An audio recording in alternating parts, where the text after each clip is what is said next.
All right, what's up, fellers? Welcome back to the show, and thank you for tuning in. I'm so glad you're here because today I have something pretty special to share with you. But first, I wanted to kind of talk to you about my collecting journey, if you will. When I got into collecting retro video games back in 2013 or 2014, it all started with the NES because it's my favorite system of all time. My primary goal was always to try to rekindle with games that I had as a kid, and along the way, discover new games, of course, expand to other systems like the Super Nintendo, and every time I collected for a new system, I wanted to try to primarily get the games that I had growing up. And then, of course, discover new consoles and, games for those consoles. That's all a great time, of course. But I wanted to just let you know that my goal has always been to first try to reconnect with the things that I had growing up. And despite being a Nintendo kid, I did have one Sega console, and that was the Sega Game Gear. When everybody around me had a Game Boy, I was the one that had a Sega Game Gear. And despite the fact that it was a battery-eating juggernaut, I was convinced it was the better system only because it had a color screen. That's all I needed to know. So just recently, I was fortunate enough to rekindle with my childhood, not exactly my childhood Game Gear here, but I was watching, or listening rather, to a podcast by the name of Retro Recall. It's done by three guys, two of which I've mentioned on the show before, Bilbo Baggins, and Megabuster Retro. They do this podcast called Retro Recall, like I said, with a third person named Steve. And there was one episode that was all about modding systems. I think predominantly handheld systems.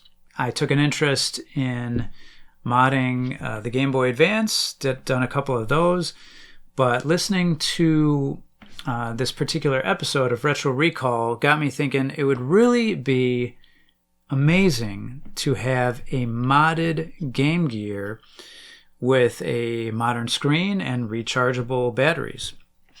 And so that's what this episode is all about. I'm so thrilled to rekindle with a modernized version of the system, the only Sega system that I had growing up. And just to give you an idea of how beautiful the screen looks on this thing, it's really remarkable. We can change the brightness of the screen. It's dimmable. We could change the volume. I don't want to blast your ears out or anything like that. And I don't know how well this is coming across on the video. There we go. I had the volume turned down. Like I said, I don't know how well this is coming across on the video, but it's so vibrant and so amazing. It's just fascinating to me. I absolutely love this. I've been playing the hell out of this system ever since I got it. Last year, ever since I heard this podcast, I kind of been in communication with Steve and Bill. Bilbo Baggins was kind of helping facilitate the communication. I got to pick out all the colors I wanted with the shell and the buttons and everything. And I absolutely love this thing. It's just amazing to me. Thank you so much, Steve, for modding this system for me. I know there was a couple hiccups along the way. I appreciate you communicating with me every step of the way with all the photos. It was just a great experience. It's awesome. I absolutely love it.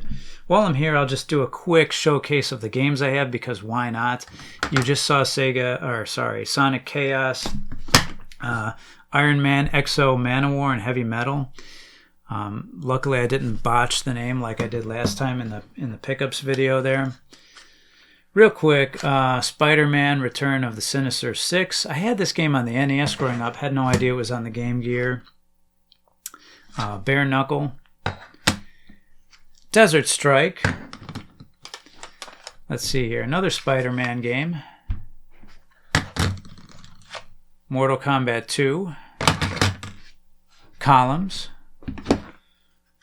Bust-A-Move. Jurassic Park. That's one of the handful of games I I grew up with. I had 6 to 8 games, I think, when I had the Game Gear. Not very many.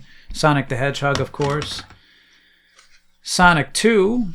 Super Columns. Miss Pac-Man.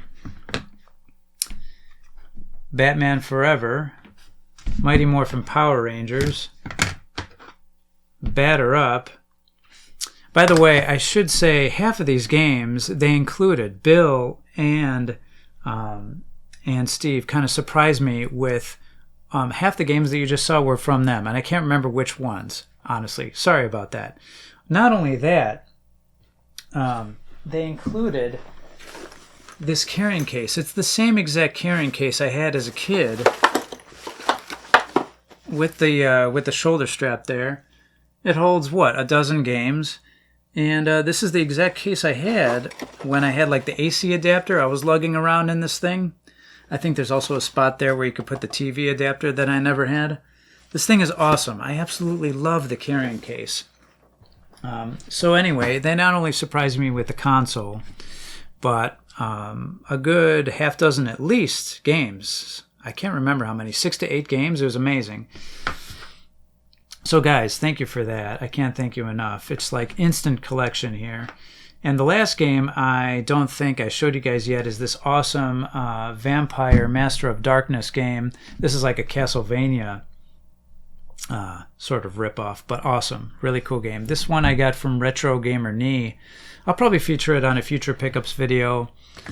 And essentially that's the video. I wanted to kind of reminisce about my collecting journey, and it's taken me to here, to this Game Gear. I finally got to rekindle with yet another system and a bunch of games from my childhood. And I'm really looking forward to discovering new games for the system. Again, thank you for putting in the effort, Steve from the Retro Recall podcast, to mod this for me. It's absolutely amazing. I've been playing it every night since I got it, just about. And it's just great. It's amazing. Thank you so much. I know I've said that a million times already, but I truly appreciate it. And that just about does it for this episode. I really appreciate you watching, and I'll see you next time. Oh yeah. Check out that sexy Game Gear.